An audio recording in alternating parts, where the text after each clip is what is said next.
México es el país más desigual de América Latina. Eh, y aclaremos, no existe país alguno en el mundo con igualdad perfecta, o mejor dicho, con igualdad. Permítanme parafrasear a Orwell, esta frase famosísima de la cual sin duda tenía gran razón, y diría que todos los países son desiguales, pero hay unos más desiguales que otros. Y esto es especialmente un fenómeno que se ha agravado muchísimo a partir de la pandemia, y ahorita vamos a dar algunos datos, ¿no? La desigualdad se ha ampliado en el mundo, empezando con la implantación del modelo neoliberal. Y algunas de las causas más dramáticas o de las consecuencias más dramáticas del modelo son una gran concentración de la riqueza, donde destaca la consolidación de las oligarquías que someten al mundo. Todo el mundo se desgarra las vestiduras ahora atacando a la oligarquía rusa, que sin duda tiene lo suyo, pero de repente parecemos ignorar que las otras oligarquías tienen tal vez más poder que la oligarquía rusa y tienen efectos tal vez más perniciosos de los que tiene la oligarquía rusa. La intención de esta charla no es meterme en la crisis en Ucrania, pero sé que es lo que todo el mundo tiene en la mente por atrás. Pero bueno, veamos algunos datos.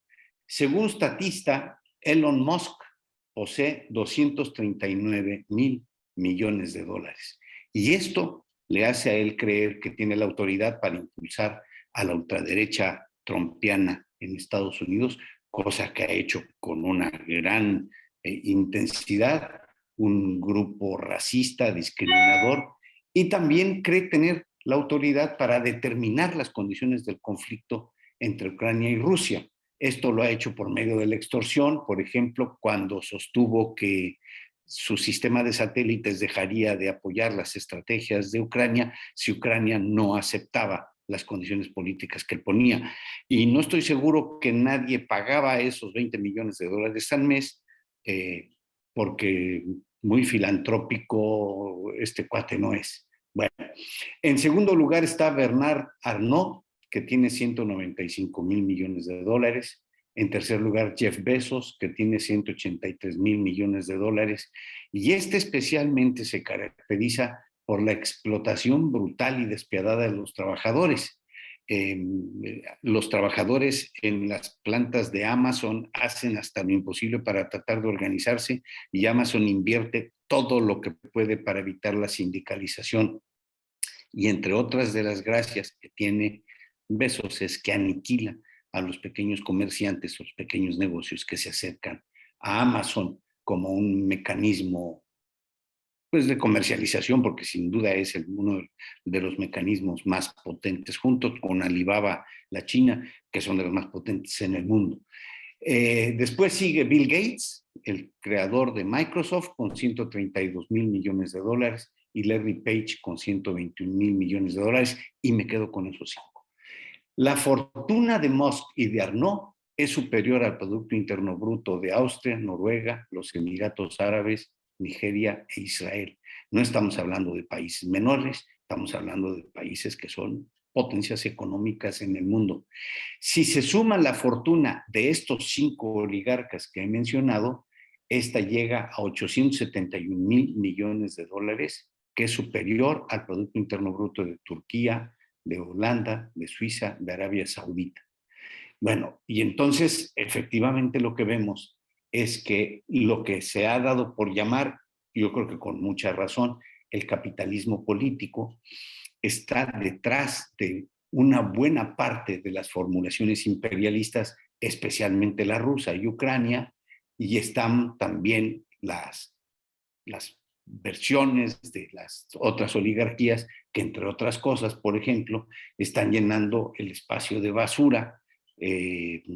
Hoy Musk debe de tener algo así como 2,000 satélites circundando la Tierra, y nadie sabe cómo va a bajar esos satélites cuando los satélites dejen de funcionar. Y estos se van a convertir en basura y se van a convertir en un riesgo para la Tierra. Pero bueno, esto parece ser que es un tema que los oligarcas logran que se evada y logran que no sea una parte de la agenda política mundial, mientras pues se dan el lujo de imponer condiciones en el mundo. En la antípoda está el aumento de la pobreza, que lleva a desnutrición, muerte por hambre y migración, con un elevado número de muertes que sucumben en el camino. Es un escándalo el Darién, que es la frontera entre Colombia y Panamá, que se ha convertido en una zona de abuso, de asalto, de crimen contra los migrantes, y el Mediterráneo, que es a la fecha un gigantesco cementerio. Pero esta es consecuencia, estas migraciones y esta respuesta violenta ante las migraciones es parte de la consecuencia de las políticas que logran imponer las oligarquías. Alguien dice, y la frase creo que también es correcta, sería pertinente que dejen de construir naves espaciales y empiecen a plantar alimentos en la Tierra. Pero de eso, bueno, pues por supuesto que ni hablar, ¿no? Fíjense una cosa que sería parte de lo perverso de estas posturas oligárquicas. Recientemente, ante la crisis del petróleo, Musk salió a manifestarse que habría que preservar la industria del petróleo. Y cualquiera diría, esa es una gigantesca incongruencia ante alguien que está vendiendo carros eléctricos y que va a contar con el apoyo del gobierno de Estados Unidos para que su industria florezca todavía más. Pero resulta que es el petróleo y los combustibles fósiles lo que alimenta las energías que le permiten cargar a Musk sus carros. Y entonces resulta que, pues claro, hay que proteger el petróleo para que,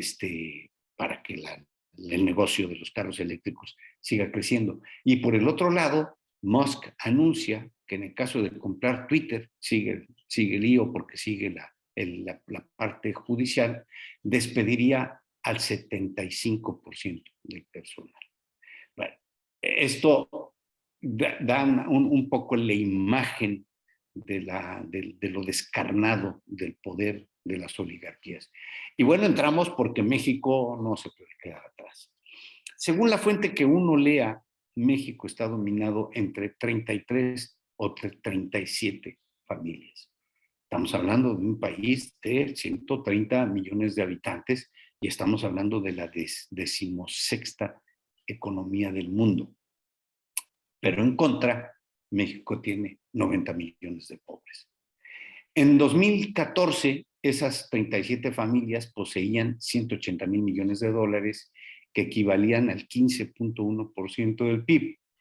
Pero también entre la oligarquía hay niveles. Pero tampoco vamos a esperar que haya igualdad entre las oligarquías. Según Forbes, en un solo año, 13 de esas 37 familias, estamos hablando de año de pandemia, aumentó su fortuna en 34.900 millones de dólares. Y así, para 2021, las familias poseían 136.300 millones de dólares. Cantidad que superó en 35% la que tuvieron un año antes, mientras en ese año se elevaban los niveles de desempleo y de pobreza a causa de la crisis por la pandemia del COVID. Esa fortuna equivale los 136 mil millones de dólares, equivale al 10.96 del Producto Interno Bruto de 2024, que fue de 24.861.000 millones de pesos. Si queremos seguir comparando para darnos una noción de la importancia de esas cantidades, comparemos los 34 mil millones de dólares contra los 40 mil millones de dólares que entraron de remesas de los migrantes en el exterior. No es un dato despreciable, en el exterior pues, residen hoy, según los cálculos y según los criterios, algo así como entre 30 y 40 millones de mexicanos. Pero vean cómo esas cantidades son brutales. De hecho, si la oligarquía que poseía, y hasta ya me pierdo en esas cantidades fabulosas, 136 mil millones de dólares, la deuda del gobierno, la deuda externa del gobierno federal era de 111 mil millones de dólares. O sea, que poseen más de lo que debe todo el gobierno, debía todo el gobierno federal a nivel externo. Pero luego viene la cuenta de los bonos internos, etcétera, que eso agranda por mucho también la deuda pública. Si la concentración de la riqueza es brutal, pues todavía hay capas dentro de la oligarquía y según Oxfam, Slim y Larrea tienen una riqueza conjunta de 100,000 millones de dólares que superan a los 91,000 millones de dólares que tiene la mitad de la población latinoamericana.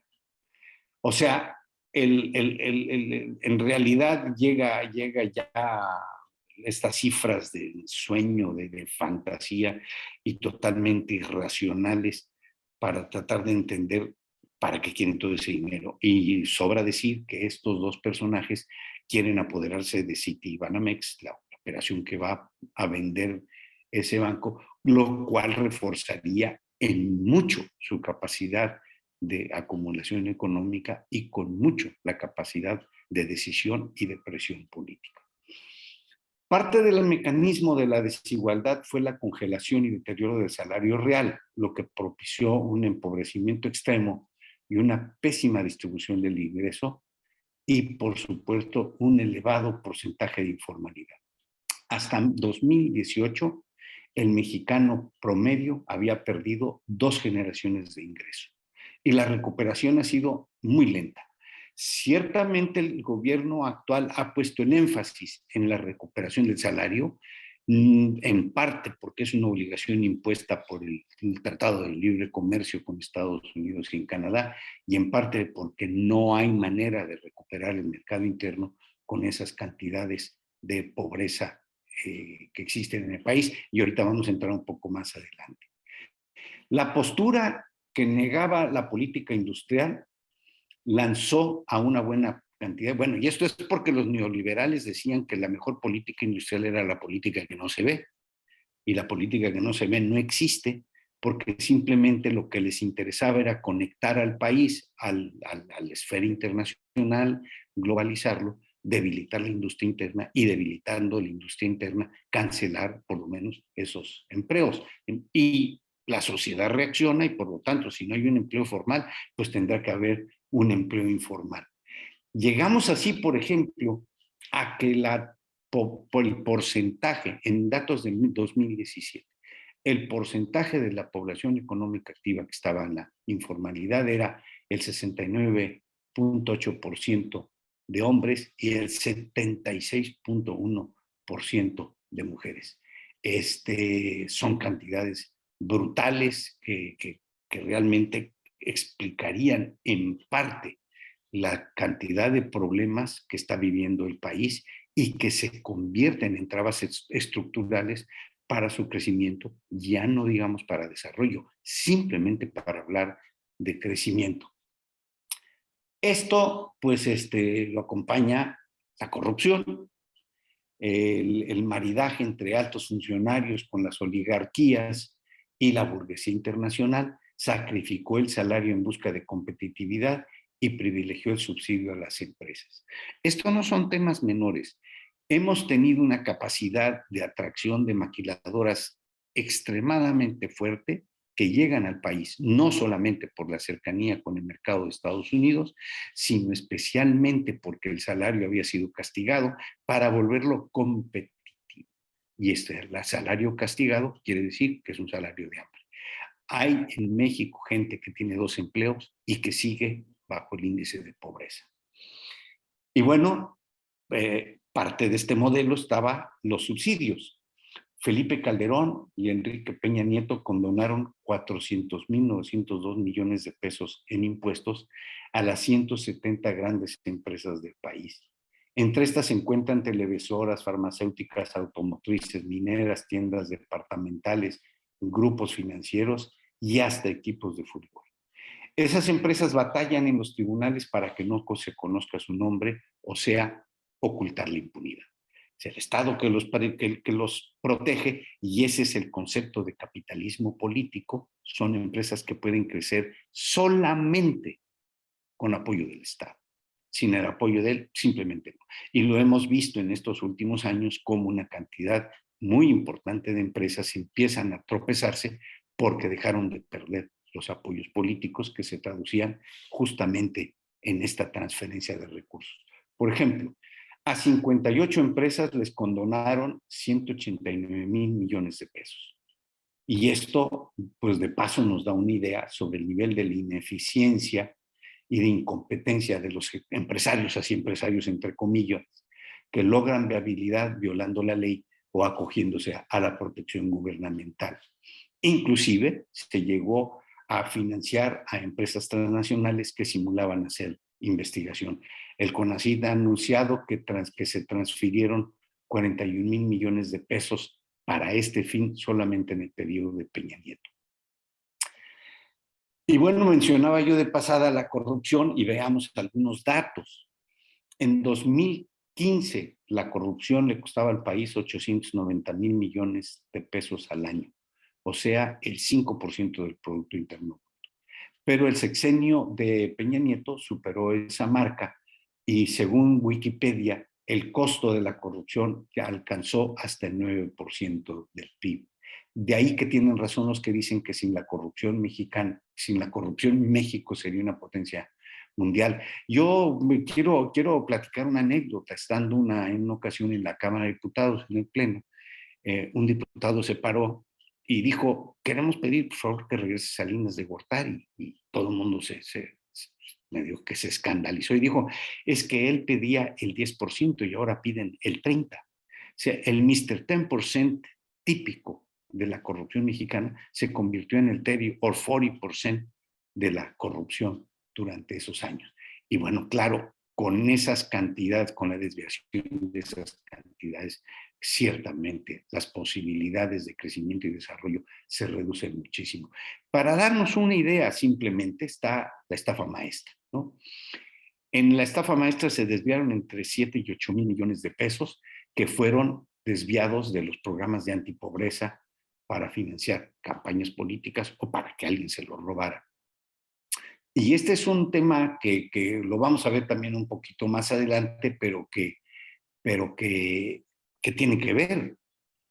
Siendo que la pobreza se convirtió en un problema estructural, como había yo mencionado, los gobiernos típicamente recurren al asistencialismo y recurren a ayudar a los pobres.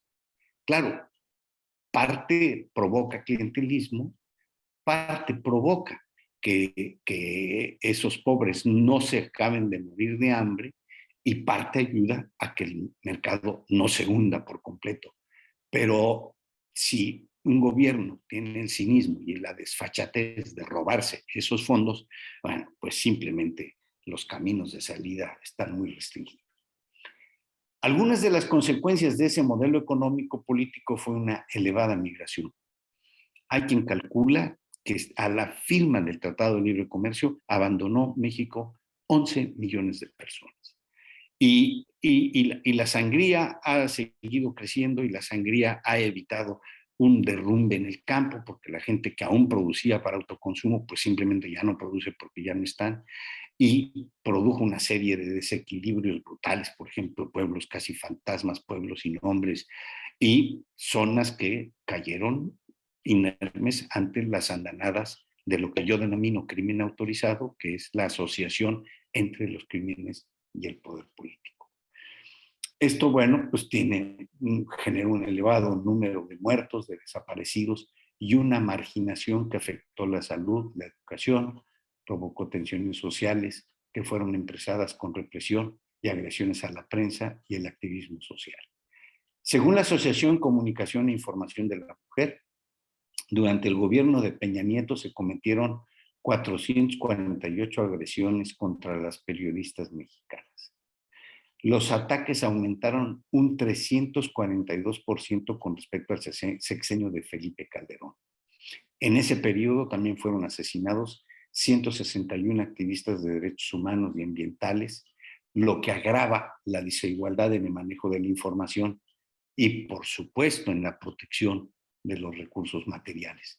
No es un tema menor el reconocer que hubo un esfuerzo muy profundo para generar y que continúa para generar zonas de silencio a partir de las cuales la sociedad o no pueda enterarse o la sociedad no tenga la capacidad para utilizar el activismo para defender sus intereses. Quiero concentrarme ahora en algunas áreas específicas que creo que también nos ayudarían a entender los niveles de la desigualdad. Veamos, por ejemplo, la desigualdad en la educación. Según unate.org, unate.org, para el ciclo escolar 2020-2021 se inscribieron 32.9 millones de personas, 60.6% de la población de 3 a 29 años. Por motivos asociados a la COVID-19 o por falta de dinero o recurso, no se inscribieron 5.2 millones, que son el 9.6% del total de la población en ese rango de edad, de 3 a 29 años. El INEGI reporta que de los 2.9 millones de jóvenes en México que concluyeron sus estudios de educación media superior, solamente 1 millón dijo que continuó con sus estudios de universidad y solo 16% de los jóvenes y adultos cuentan con una carrera o estudios de licenciatura. Este es el porcentaje más bajo entre los 34 países que integran la Organización para la Cooperación y el Desarrollo Económico, la OCDE. Vuelvo a poner en perspectiva que México es la economía 16 del mundo y estar hasta abajo en la lista de los 34 países, pues, que son prácticamente los más ricos, simplemente demuestra que hay alguna desviación fundamental del tipo de intervención que se debería tener. Para mí, la educación es un elemento fundamental, no solamente para darle a la gente oportunidades de batalla, oportunidades de trabajo, oportunidades de crecimiento, sino para elevar los niveles técnicos, tecnológicos, de atenciones sociales, etcétera, etcétera. O sea, el tema creo que es muy profundo. Aunque hay una alta cobertura en primaria y secundaria, muchos solamente llegan a ese nivel y quedan alfabetizados, pero la falta de práctica los convierte a muchos en analfabetas funcionales. Y falta mencionar la calidad educativa porque los niños de clase media urbana cuentan con una tecnología de aprendizaje que normalmente carecen los niños de las zonas rurales. Decía algún colega casi en sorna, y no tanto, decía, si me presentan una tesis de maestría sin falta de ortografía, les doy mención honorífica. Y es que efectivamente tenemos un deterioro en la calidad de la educación que es muy preocupante porque tiene efectos multiplicadores hacia el futuro muy desagradables. Veamos la desigualdad en la salud. De los más de 126 millones de habitantes, esto depende de la fuente, ¿no? Pero por ahí va, el 73.5%, es decir, 92 millones de personas, están afiliadas a servicios de salud. De estos, 97.7 tienen algún servicio público, mientras que el 2.3 restante tienen servicios en seguros o servicios privados. Según el INEGI, y las cifras parecerían buenas, pero según el INEGI en 2020, 33 millones de personas carecían de derecho a bienestar o afiliación a servicios de salud públicos o privados. Esta cifra, que es preocupante, mejoró a la del 2010, cuando eran 38 millones sin servicio. Y si bien hay una mejoría, el hablar de 33 millones de personas sin servicios, sin la atención adecuada, o a veces sin la atención, simplemente ha provocado que haya una marginación muy importante.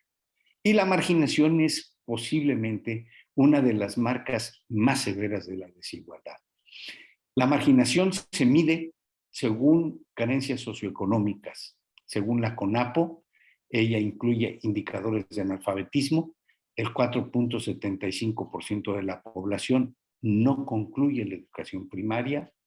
El 4.75% de la población, corrijo, El analfabetismo es 4.75% de la población. El 29.71% no concluye la educación primaria. Y luego entramos a los indicadores de vivienda. El 1.47% de las viviendas carecen de drenaje y excusado. Perdón, se me brincó aquí el texto, regresó en un segundo. El 0.66% carecen de energía eléctrica. La provisión de energía eléctrica es uno de las actividades exitosas. El 3.67% carece de agua entubada. El 3.87% carece cuentan con vivienda con piso de tierra, y el 19.73% viven en viviendas con hacinamiento. En la distribución territorial, el 27% de la población reside en localidades menores de 5,000 habitantes, y este no es un tema menor, porque planeando el desarrollo futuro, uno tiene que empezar a ver qué tipo de estructura urbana habrá en el país para tener una provisión adecuada de agua, drenaje, electricidad, comunicación, preservación ambiental, acercamiento al abasto, etcétera, atención de desastres. En una ocasión hablaba yo con alguien de Chiapas que me decía pues, que en esa zona la edad promedio era algo así como 40 años, y que para poder llegar a una zona de salud avanzada tenían que caminar varias horas. Entonces, si no tomamos en cuenta que lo más importante no son las macrópolis que hay en el país, que son unas 5 o 6, en una buena parte de la población tenemos 27% zonas que tienen menos de 5,000 habitantes. Y bueno, un dato que es verdaderamente estremecedor y que se une a otros y que aquí explicaría mucho, es que el 66.88% de la población tiene hasta 2 salarios mínimos. Y bueno, no sorprendería que parte de esta población que tiene menos de 2 salarios mínimos tenga también zona de vivienda inadecuada, tenga salud inadecuada, y que estemos viendo en el país cómo surgen enfermedades de pobreza.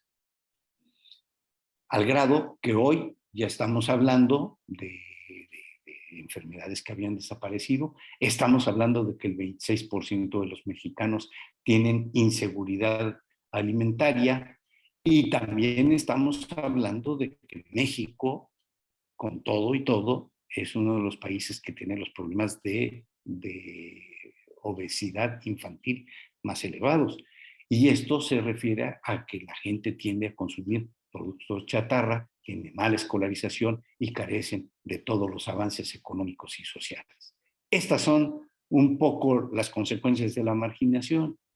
No es la marginación solamente un problema económico y social, sino que tiene una dimensión moral de primera importancia. Hago una nota, estoy en contra de la noción que trata de asociar la pobreza a la criminalidad. Creo que no va por ahí. La pobreza puede ser un área propicia para el abuso de grupos criminales, pero no por ser pobre se es criminal.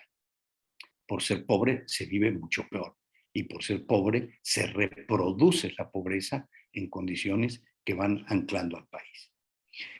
La desigualdad mexicana es un obstáculo estructural para el desarrollo económico, y no hay manera que el mercado interno pueda expandirse si el 66.88% de la población tiene ingresos de hasta 345 pesos diarios. Por su parte, la oligarquía tiene un consumo suntuario que estimula la economía internacional, y esto se complica con una política de apertura discriminada que minó a la industria nacional.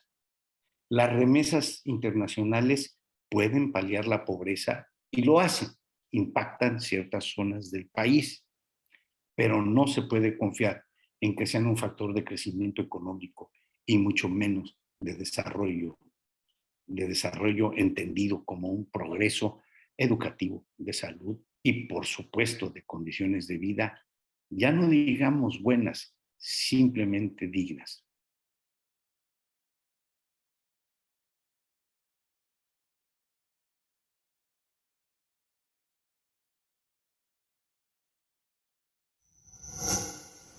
Gobierno de México.